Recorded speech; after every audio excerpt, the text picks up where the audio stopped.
बहुत सुन चुके, बहुत हो चुके। हाँ, दिलीप से पढ़ाई तो होगी। एक तुम लोग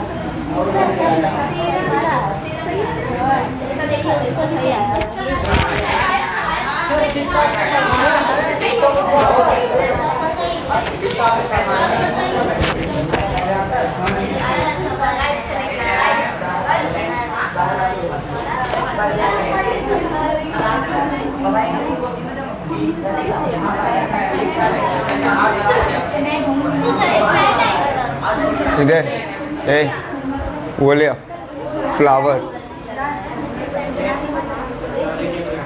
फ्लावर ले आओ, फ्लावर।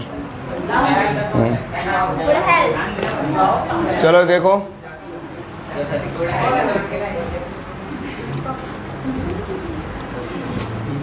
पुष्पीय पादपों में लैंगिक जनन।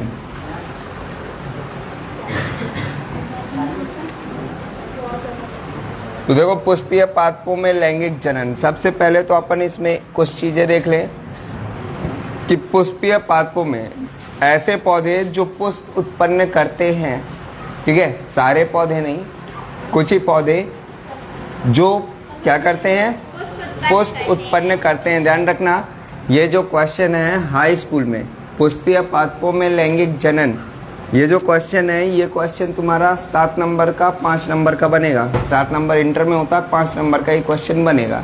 ठीक है, क्वेश्चन आएगा, परागण किसे कहते हैं? ठीक है, परागण किसे कहते हैं?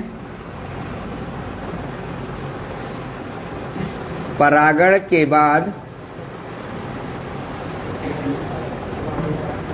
पुष्प में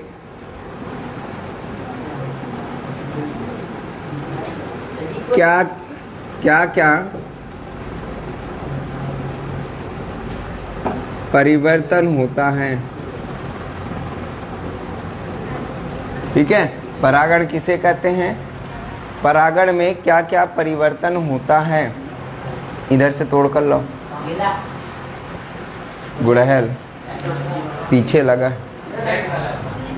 हाँ, ठीक है, तो परागण किसे कहते हैं? परागण के बाद पुष्प में क्या क्या परिवर्तन होता है?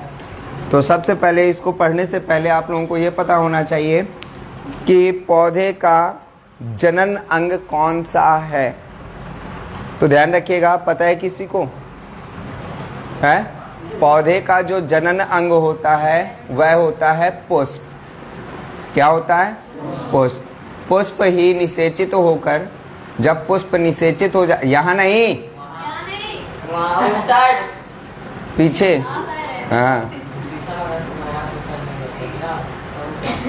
ठीक है, तो परागण के बाद पुष्प ही निषेचित होने के बाद यह मैच्योर ओवरी में, ठीक है, इसमें मैच्योर ओवरी में परिवर्तित हो जाती है।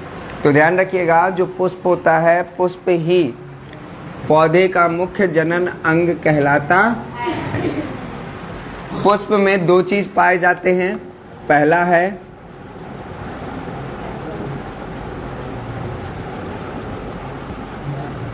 नर जनन अंग और दूसरा है मादा जनन अंग। ठीक है, नर जनन अंग और मादा जनन अंग, पुष्प में ये 2 भाग पाए जाते हैं। और पुष्प का नर जनन अंग कौन सा है? पुष्प का नर जनन अंग कौन सा है? तो ध्यान रखना, पुष्प का नर जनन अंग है पुंकेसर। क्या है? पुंकेसर। जो पुष्प का नर जनन अंग है वो पुंकेसर है। और मादा जनन अंग कौन सा है? तो जिसको हम क्या कहते हैं? जायांग या स्त्री केसर। ठीक है, तो पुंकेसर के अंदर आपका क्या क्या आ जाता है? तो फिलामेंट आ जाता है और एंथर आ जाता है। क्या आ जाता है? फिलामेंट और एंथर। एंथर बाइलोब्डेड होता है। ले आओ, ठीक है। तो ये देखो, ये तुम्हारा क्या है इधर, ये तुम्हारा एंथर है, ये तुम्हारा एंथर है दैट, ये तुम्हारा एंथर है और ये है तुम्हारा फिलामेंट, ठीक है। जो फिलामेंट होता है वह स्टाइल से जुड़ा होता है, या तो स्टाइल से जुड़ा होता है या तो फिर गाइनोसियम के निचले हिस्से से जुड़ा होता है, ठीक है। यह तुम्हारा नर जननांग। और जो एंथर होता है, तो ध्यान रखिएगा, एंथर के अंदर, किसके अंदर? एंथर, जिसको हम परागकोश बोलते हैं। परागकोश के अंदर तुम्हारे क्या पाए जाता है, किसका निर्माण होता है? तो ध्यान रखिएगा, परागकोश के अंदर निर्माण होता है पराग कणों का। किसका? पराग कणों का, ठीक है। परागकोश के अंदर किसका निर्माण होता है? पराग कणों का निर्माण होता है, ठीक है। इसके बाद तुम्हारी आती है कि मादा जननांग कौन सा है, ठीक है, जिसको हम स्त्री केसर के नाम से जानते हैं। तो ये 3 चीज़ों से बना होता है। सबसे पहले होता है स्टिग्मा, दूसरा होता है स्टाइल और तीसरा होता है ओवरी। ये 3 चीज़ों से मिलकर बना होता है, स्टिग्मा, स्टाइल और ओवरी। स्टिग्मा का काम क्या है? तो ध्यान रखिएगा, जो स्टिग्मा होता है, ये अत्यधिक चिपचिपा होता है। क्या होता है? अत्यधिक चिपचिपा होता है। क्यों होता है? जगह दे दो। ये अत्यधिक चिपचिपा क्यों होता है? ताकि इसमें जो परागकण आते हैं वो यहाँ से यहाँ पर क्या हो जाते हैं? चिपक जाते हैं। क्या हो जाते हैं? चिपक जाते हैं, ठीक है। चिपकने के बाद इसमें शुगर लाइक सब्सटेंस पाया जाता है, पदार्थ पाया जाता है, शक्कर के जैसे पदार्थ पाया जाता है। ये परागकण क्या करता है?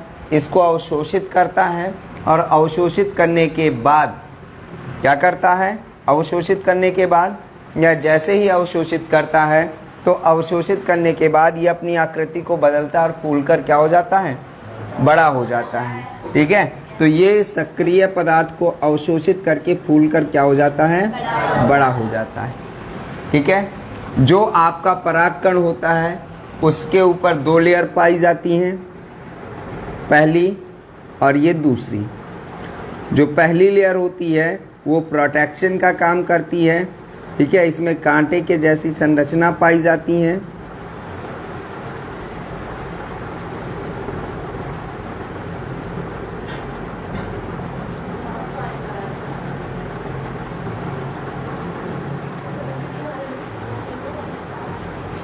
कांटे के जैसी संरचना पाई जाती है। और जो किसी को भी मानो, ये हम अभी इसी के बारे में बता रहे हैं, सब में ऐसी ही संरचना होती है, ठीक है। इसको कहते हैं, सबसे बाहरी लेयर को क्या कहते हैं? तो सबसे बाहरी लेयर को ध्यान रखना, सबसे बाहरी लेयर को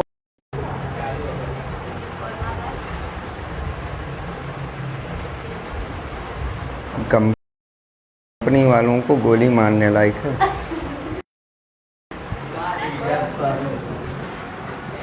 हाँ, तो क्या कहते हैं? अपर लेयर को एक्साइन और लोअर लेयर को इंटाइन, ठीक है। इसके अंदर क्या पाया जाता है? तो इसके अंदर में थोड़ा सा जेली लाइक सब्सटेंस होता है, ठीक है, जेली के जैसे पदार्थ होता है। और इसमें 2 कोशिकाएं पाई जाती हैं, 2 सेल होती हैं। एक सेल होती है तुम्हारी बड़ी और दूसरी सेल होती है तुम्हारी छोटी, ठीक है। जिनको कहते हैं, एक को कहते हैं जनन कोशिका और दूसरे को कहते हैं कायिक कोशिका। क्या कहते हैं? कायिक कोशिका, ठीक है। जो तुम्हारी कायिक कोशिका होती है, ध्यान से सुनना, जो तुम्हारी कायिक कोशिका होती है वह पराग नली का निर्माण करती है। किसका निर्माण करती है? पराग नली का। ध्यान रखिएगा, कायिक कोशिका आपका किसका निर्माण करेगी? पराग नली का। ठीक है, किसका? अभी और कोई लड़का आया था, कौन था? अच्छा, और आगे आ जाओ, आगे आ जाओ। और ये पैर पाँव पूजी नहीं चल रही है, कायदे में बैठ जाओ। और ना तो थाल ला के धरूं तुम लोगों के पास, फैला देख रहा हो जगह नहीं है, लेकिन नहीं आ जाओ।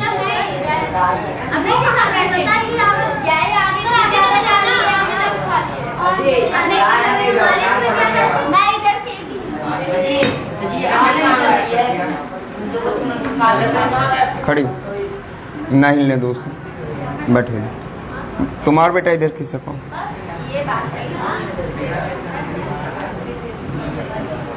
बस इस चीज को थोड़ा सा दिमाग में रखिएगा, अगर कभी लेट आए तो कोई खिसकेगा नहीं। एक कहानी सुनी है, जैसी करनी वैसी भरनी। चलो आगे देखो, इधर यहाँ पर तुम्हारी एक बड़ी कोशिका होती है और एक छोटी कोशिका। एक कोशिका को हम कहते हैं कायिक कोशिका, दूसरी को कहते हैं जनन कोशिका। क्या कहते हैं? जनन कोशिका। कायिक कोशिका के द्वारा पराग नली का निर्माण होता है। और ध्यान रखिएगा, यहाँ पर एग्जाइन में, ठीक है, ये जो वाह कवच है, वाह चोल है, इस पर ही एक तुम्हारा जनन छिद्र भी पाया जाता है। क्या पाया जाता है? जनन छिद्र। और इसी जनन छिद्र से पराग नली तुम्हारी बाहर निकलती है। ये सारी चीजें तुम लोगों को लिखना नहीं है, केवल बता रहे हैं कि निषेचन कैसे होगा। ठीक है, ये बता रहे हैं। इसके बाद जो जनन कोशिका है, जब कायिक कोशिका से तुम्हारा पराग नली का निर्माण हो जाता है, क्या हो जाता है? पराग नली का निर्माण हो जाता है। तो यह पराग नली जब नीचे उतरती है तो इसी के पीछे पीछे, पराग नली के पीछे पीछे तुम्हारी कौन सी कोशिका आ जाती है? जनन कोशिका आ जाती है। कौन सी? जनन कोशिका। और जब ये कायिक कोशिका तुम्हारी कहाँ पहुँचती है? गाइनोसियम के अंदर ओव्यूल के पास, ओव्यूल के मुख के पास। कहाँ पर? ओव्यूल के मुख के पास पहुँचती है। तो यह जो तुम्हारी जनन कोशिका थी, यह जनन कोशिका दो नर युग्मक में बदल जाती है। कितने युग्मक में? दो नर युग्मक में बदल जाती है।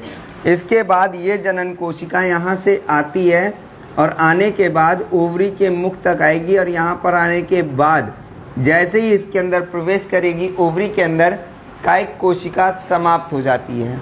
क्योंकि कायिक कोशिका का केवल काम क्या था?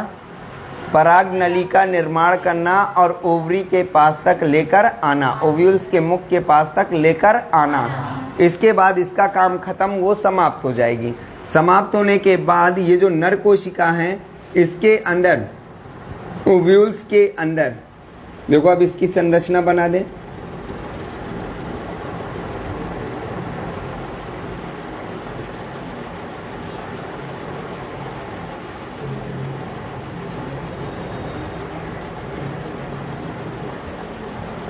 ओव्यूल्स को कितने भागों में बांटा गया है? ओव्यूल्स को 3 भागों में बांटा गया है। कौन कौन सा? तो ये भाग कहलाता तुम्हारा माइक्रोपाइल, इसको कहते हैं चलाजा, और इसको कहते हैं फ्यूनिकल। ठीक है, 3 भाग होते हैं।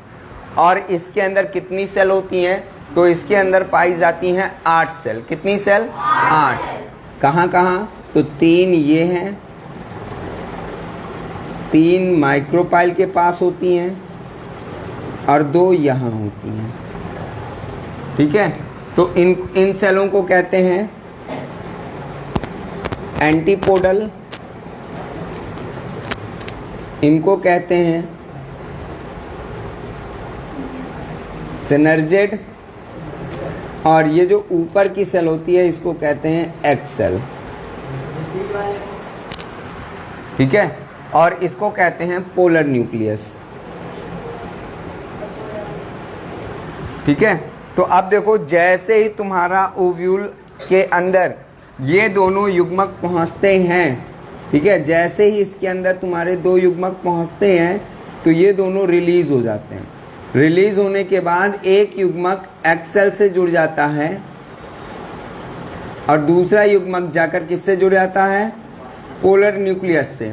तो जो एक्स सेल से जुड़ा, तो ध्यान रखिएगा जब मादा युग्मक से नर युग्मक जुड़ता है तो ये किसका निर्माण कर लेगा? 2n का, जाइगोट का, ठीक है। और इसमें 2 न्यूक्लियस पहले से हैं और 1 न्यूक्लियस ये हो गया, तो कितने न्यूक्लियस हो गए?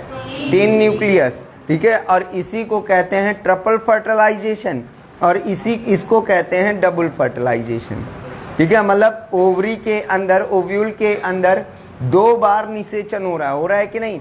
और इसी को डबल और ट्रिपल फर्टिलाइजेशन कहते हैं। इस चीज को ध्यान रखना क्योंकि एग्जाम में कभी कभी शॉर्ट आंसर में पूछ लेता है कि डबल और ट्रिपल फर्टिलाइजेशन क्या है। बात समझ में आ गई इतनी? चलो, इसके बाद तुम्हारा आता है, तो नर कोश का, अब मादा कोश का समझ में आ गया, ठीक है। फ्लावर का है, तो देखो ये है तुम्हारा, ये जो लगे हैं, ठीक है, इसको क्या कहेंगे? पुंकेसर, ठीक है। क्या कहेंगे? पुंकेसर।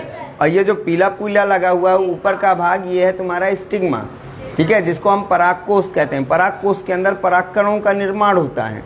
इसके बाद ये आप ऊपर देख रहे हो, ये एक चौड़ा सा फूला हुआ भाग लगा है जिसको हम स्टिग्मा कहते हैं। क्या कहते हैं? स्टिग्मा। और इसके नीचे ये जो डंडी लगी हुई है, ये है स्टाइल। अगर इस फ्लावर को हम तोड़ दें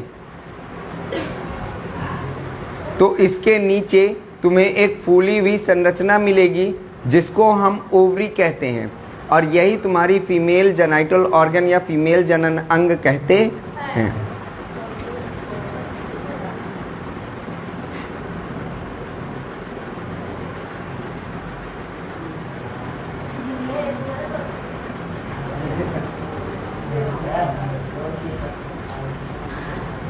देखो ये टूट गई इधर, ये इतनी पतली आपकी स्टाइल होती है, ये इतनी पतली आपकी स्टाइल होती है। इसके अंदर तुम्हारे पॉलन ट्यूब का निर्माण होगा और इसी के अंदर से, पॉलन ट्यूब के अंदर से ही नर युग्मक गति करके कहाँ जाएंगे? ओवरी तक। ये देखो इसका फूला हुआ भाग, ये ऊपर देख रहे हो, ये तुम्हारा फूला हुआ भाग जिसको हम गाइनोसियम कहते हैं। गाइनोसियम के अंदर पाए जाते हैं ओव्यूल्स। क्या पाए जाते हैं? ओव्यूल्स। क्लियर है? तो चलो लिख लो अब, हेडिंग डालो, पुष्पीय पुष्पों में लैंगिक जनन। पुष्पों नहीं, पौधों में, पौधों में लैंगिक जनन, पौधों में लैंगिक जनन। हाँ, पौधों में लैंगिक जनन।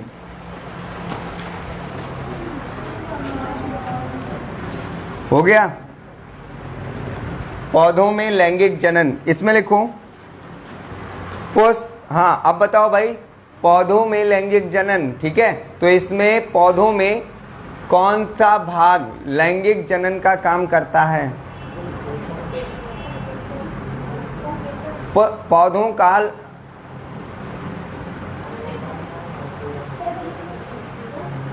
पौधों में जनन भाग कौन सा है?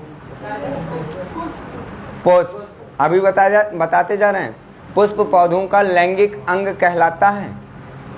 बता रहे हैं कि नहीं? फिर भूल गए? देखो, पुष्प पौधों का जनन अंग होता है। ध्यान रखिएगा, पौधों का जनन अंग कौन सा है? पुष्प। पौधों का जनन अंग पुष्प कहलाता है, जिसमें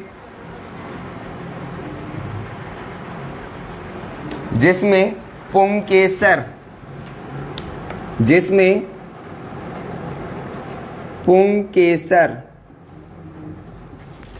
नर जनन अंग,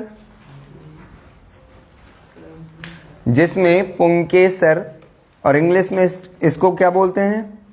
स्टेमन, नर जनन अंग तथा जायांग, बड़ा जा बड़ा या ना की बिंदी और ग, जायांग, नर जनन अंग तथा जायांग मादा जनन अंग जायांग, इसको इंग्लिश में गाइनोसियम बोलते हैं। जायांग मादा जनन अंग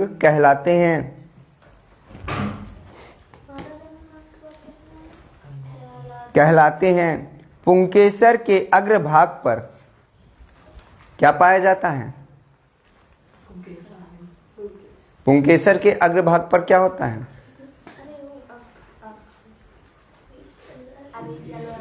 बताओ, पुंकेसर के अग्रभाग पर क्या होता है?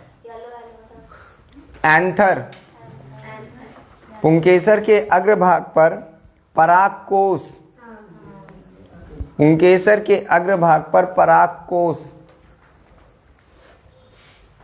परागकोश ब्रैकेट में लिख लो एंथर, ANTHER, एंथर पाया जाता है। परागकोश एंथर पाया जाता है। अच्छा, एंथर के अंदर या परागकोश के अंदर किसका निर्माण होता है, कौन बताए? लिखो। और एंथर के अंदर पराग कणों का निर्माण होता है। और एंथर के अंदर पराग कणों का निर्माण होता है।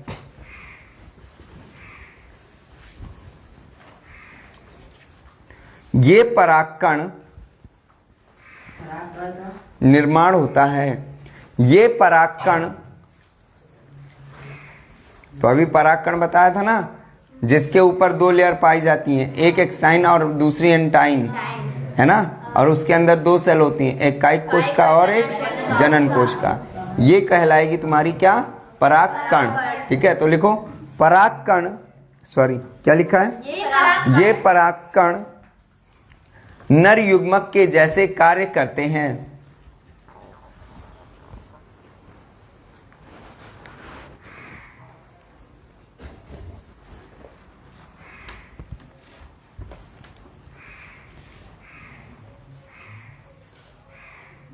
हो गया? पैराग्राफ चेंज करके लिखो। ये तो हमने अभी बता दिया किसके बारे में? नर जनन अंग के बारे में। ठीक है, अब लिखो पैराग्राफ चेंज करके, इसमें लिखो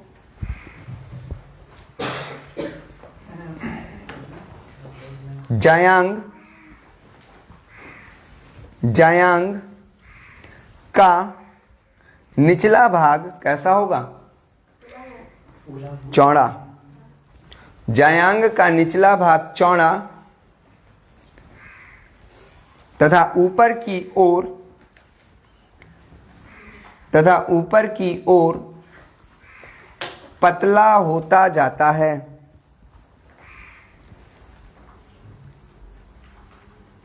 पतला होता जाता है, बताया था ना अभी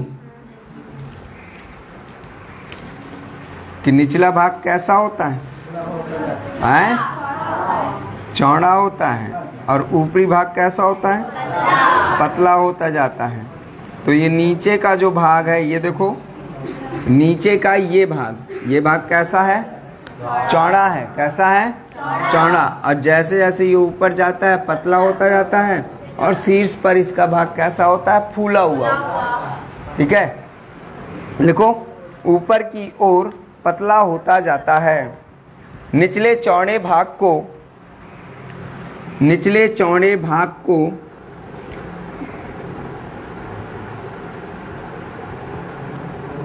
अंडाशय,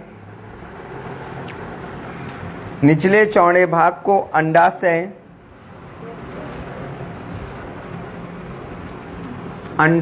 पाए जाते हैं।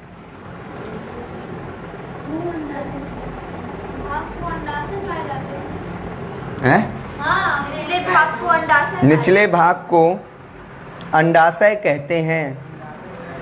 निचले भाग को अंडाशय, इंग्लिश में इसको बोलते हैं ओवरी, अंडाशय कहते हैं, जिसमें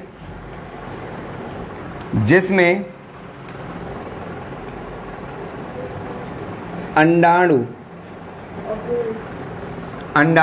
ओव्यूल्स, जिसमें अंडाणु का निर्माण होता है।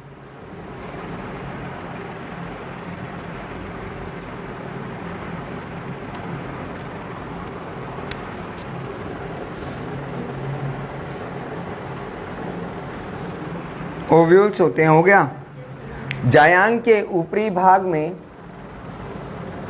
जायांग के ऊपरी भाग को, किसके? जायांग के, इधर गाइनोसियम के या ओवरी के ऊपरी भाग को हम क्या कहेंगे? स्टाइल। देखो, जायांग के ऊपरी भाग को स्टाइल है, हिंदी में इसको कहेंगे वर्तिका। जायांग के ऊपरी भाग को, ऊपरी पतले भाग को वर्तिका कहते हैं।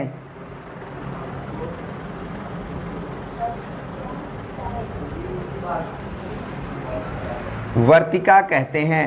वर्तिका का ऊपरी भाग कौन सा? वर्तिका का ऊपरी भाग। ठीक है, वर्तिका का ऊपरी भाग। वर्तिका का ऊपरी भाग, वर्तिका का ऊपरी भाग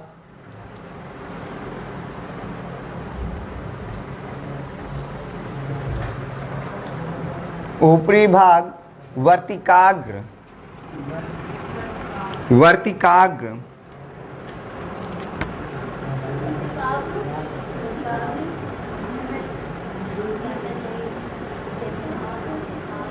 वर्तिकाग्र। देखो, स्टिग्मा,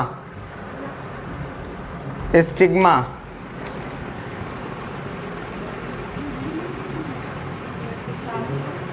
वर्तिका का ऊपरी भाग वर्तिकाग्र कहलाता है, जो अत्यधिक चिपचिपा होता है।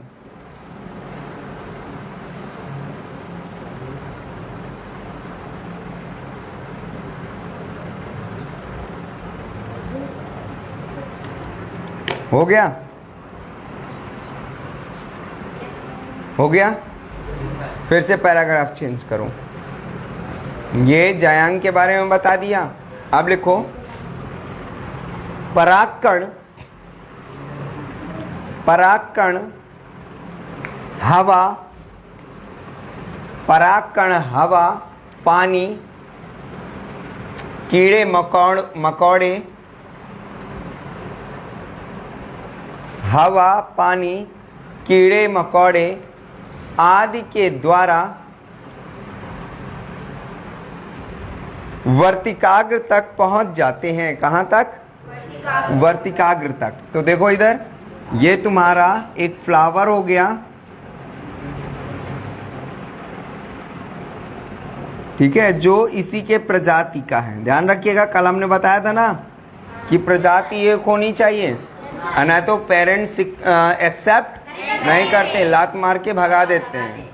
होता है कि नहीं? है ना? तो हम भी यहाँ पर उसी जाति के फ्लावर का निर्माण कर रहे हैं। ठीक है, वही फ्लावर है जो उसी जाति का है। ठीक है, इसमें लगे हुए हैं तुम्हारे क्या?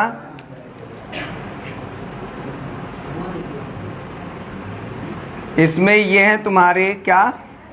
परागकोश, जिसमें परागकण का निर्माण हो रहा है। अब यहाँ पर कोई भी कीड़ा आता है जो पराग रस को लेता है, ठीक है, और पराग रस को लेने के बाद यह उड़कर पुनः कहाँ जाता है? दूसरे फ्लावर पर जाता है पराग रस को लेने के लिए। और जैसे ही ये पहुँचता है तो इसमें जो तुम्हारे परागकण चिपक गए हैं, क्या हो गए हैं? चिपक गए हैं, वो परागकण आकर इसके ऊपर गिर जाता है। ठीक है, तो परागकणों का किसी भी माध्यम से कौन कौन से ये माध्यम है? तो पानी, हवा और कीड़े मकोड़े। ठीक है, जितने भी हैं, मतलब जितना भी है, इन सब के द्वारा एक पुष्प से परागकण जब दूसरे पुष्प के स्टिग्मा पर जाते हैं तो उसको, उस प्रक्रिया को हम क्या कहते हैं? परागण कहते हैं। क्या कहते हैं? परागण। बात समझ में आ गई? तो परागण क्या है? एक पुष्प के परागकण उसी जाति के दूसरे पुष्प के स्टिग्मा तक जब आ जाते हैं तो यह प्रक्रिया आपकी क्या कहलाती है? परागण कहलाती है। जब एक घर की बिटिया दूसरे घर में आ जाती है तो उसके आने की प्रक्रिया परागण कहलाती है। आगे बात समझ में? तो लिखो क्या लिखा है। हवा पानी कीड़ों के द्वारा वर्तिकाग्र तक पहुंच जाते हैं। तो पराग कण का वर्तिकाग्र तक पहुंचने की प्रक्रिया, आगे लिखो, पराग कण का देखो यहां से आ रहे हैं ना पराग कण, यहां से पराग कण का वर्तिकाग्र तक आने की प्रक्रिया, पराग कण का वर्तिकाग्र तक आने की प्रक्रिया परागण कहलाती है। कहलाते हैं।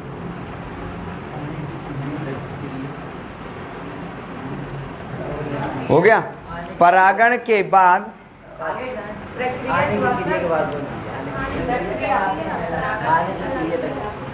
पराग कण के वर्तिकाग्र तक आने की प्रक्रिया परागण कहलाते हैं। हो गया। पैराग्राफ चेंज करके लिखो। परागण के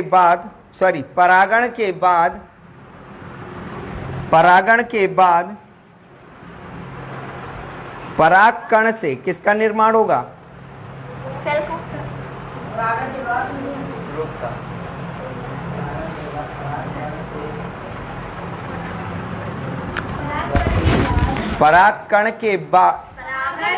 परागण के बाद पराग कण से किसका निर्माण होगा? बताओ।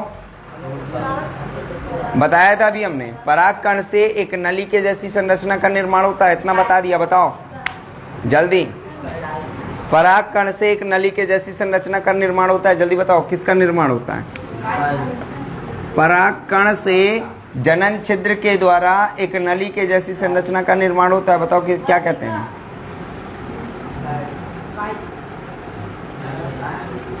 अब बताओ क्या कहते हैं? इतना बना दिया, इतना इंडिकेशन बहुत है।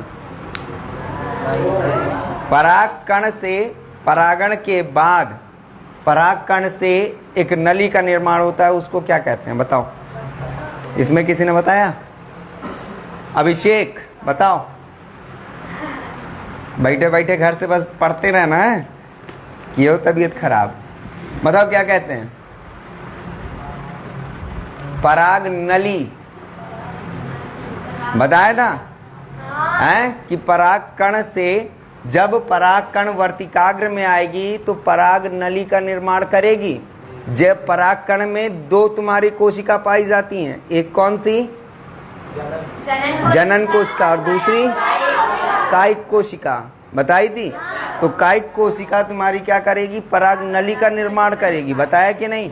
फिर भूल गए हैं? Very good. लिखो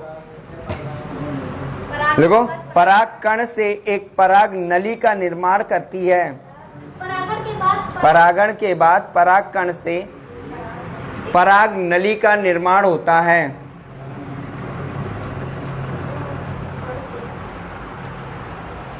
अच्छा बताओ, पराग नली में कितने युग्मक होंगे?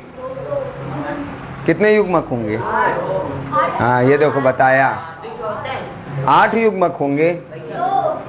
पराग नली में कितने युग्मक होंगे? नर युग्मक कितने होंगे? 2। कितने होंगे? 2। पराग नली में कितने युग्मक होंगे? 2। तो लिखो पराग नली के अंदर 2 नर युग्मक होते हैं। पराग नली के अंदर 2 नर युग्मक होते हैं।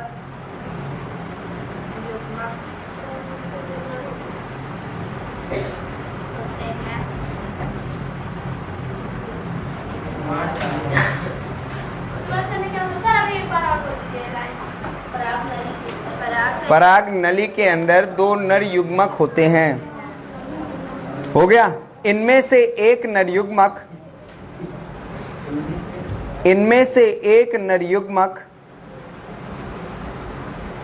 पराग नली से होता हुआ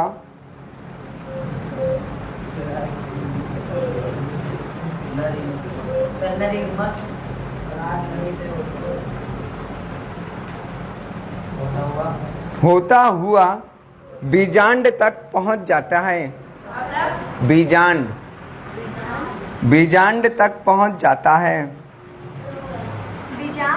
बीजांड, बीजांड तक पहुंच जाता है।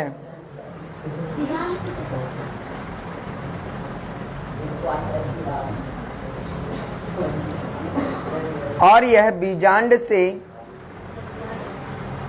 संलयित होकर, फ्यूज होकर, जुड़कर, और यह बीजांड से जुड़कर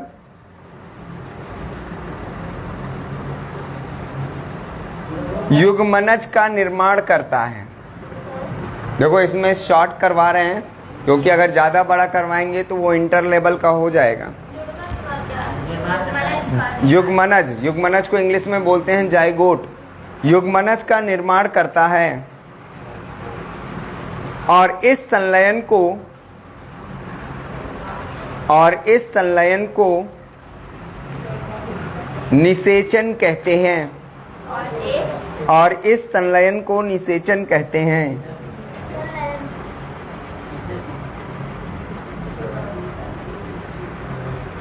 निषेचन कहते हैं। और बाद में यह बार बार विभाजित होकर, और बाद में यह बार बार विभाजित होकर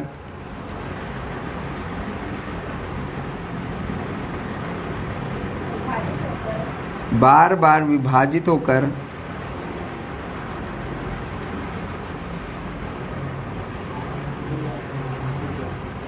एक नए पौधे का निर्माण करता है।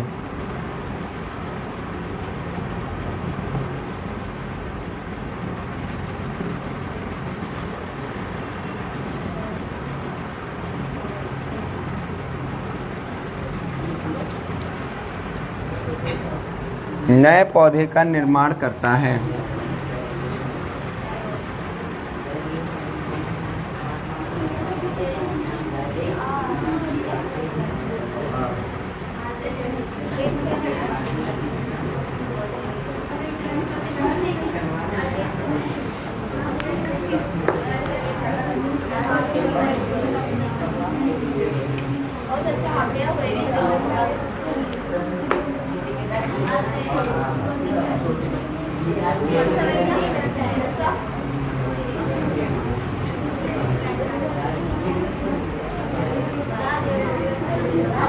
इसे बना लो।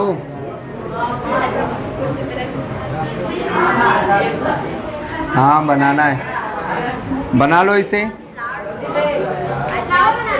हाँ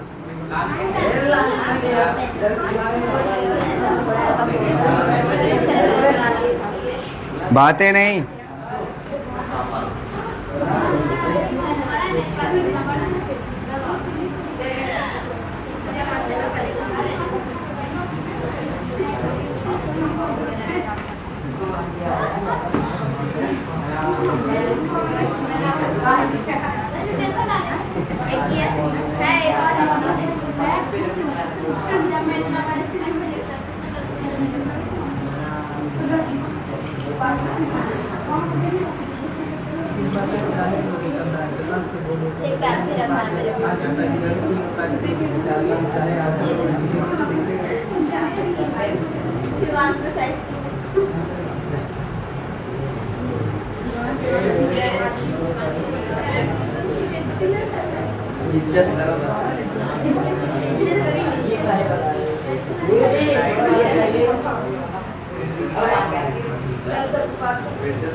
वो अभिषेक है बैठा।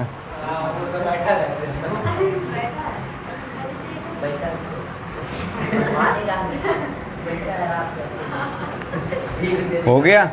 अभी नहीं।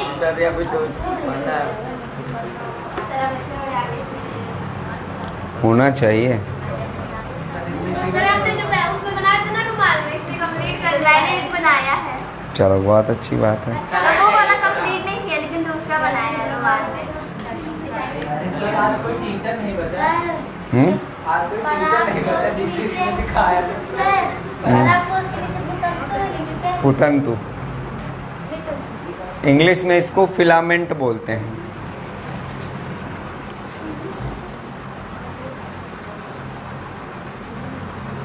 ये सॉलिड, ध्यान रखना, ये सॉलिड तुम्हारा शॉर्ट भी है और ये सॉलिड तुम्हारा लॉन्ग भी है। यार वो क्या लिखा है साइड में? सब साइड में क्या लिखा है? जयांग।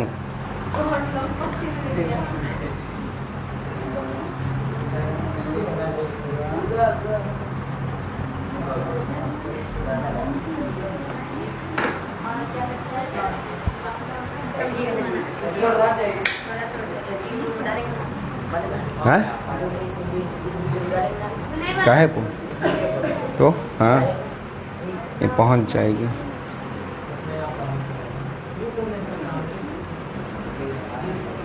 लो तुम सबको भी डाल।